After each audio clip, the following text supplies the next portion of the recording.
सर्वांना सस्नेह जय जिजाऊ।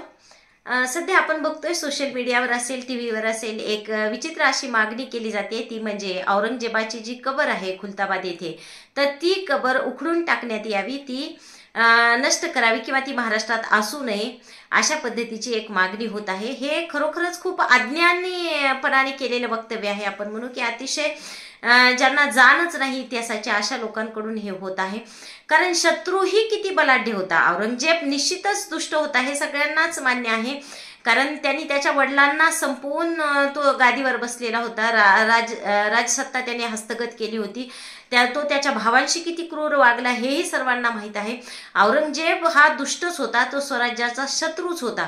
पण तरी सुद्धा की ते मराठ्यांना ज्या शत्रू विरुद्ध लढले मराठे, छत्रपती शिवराय असतील, छत्रपती संभाजीराजे असतील, त्यांचा शत्रू सुद्धा किती बलाढ्य होता याची ती साक्ष आहे। म्हणून ती कबर महाराष्ट्रामधून उखडून टाकावी ही मागणी अतिशय चुकीची आहे।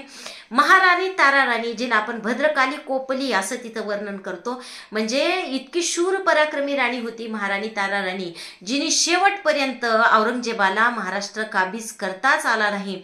आणि त्याच महाराणी ताराराणीच्या काळामध्ये औरंगजेब याच मातीमध्ये, महाराष्ट्राच्या मराठी मातीमध्येच गाडला गेला, याची ती साक्ष आहे।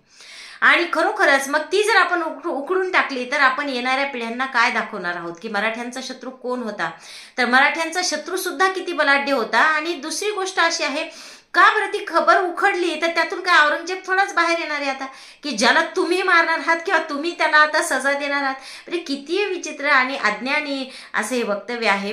त्यामुळं हे सरकारने सुद्धा, शासनाने उलट मी तर म्हणते की त्याला प्रोटेक्शन दिलं पाहिजे, त्याचं जतन केलं पाहिजे। कारण येणाऱ्या पिढ्यांना आपण इतिहासामध्ये काय दाखवणार आहोत जर आपण ते उखडून टाकू।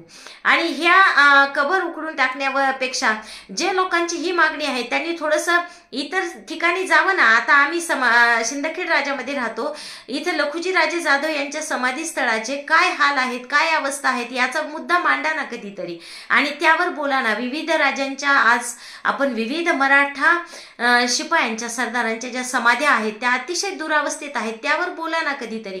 तर ते तर नाही, पण कुठेतरी असा जातीवाद किंवा जातीविषयक वक्तव्य करायचं आणि नसलेला वाद पेटवून द्यायचा आणि शासनाला आणि सर्वसामान्य जनतेला अडचणीत आणायचं, यात काही कुठलाही मुद्दा नाही। त्यामुळे हे कुणीही गांभीर्याने घेऊ नये। औरंगजेबाची कबर महाराष्ट्रात असावी आणि तिचंही जतन केलं जावं, जेणेकरून येणाऱ्या पिढ्यांना मराठ्यांचा शत्रू किती बलाढ्य होता याचं ज्ञान मिळेल। इतक्यात थांबूयात। धन्यवाद।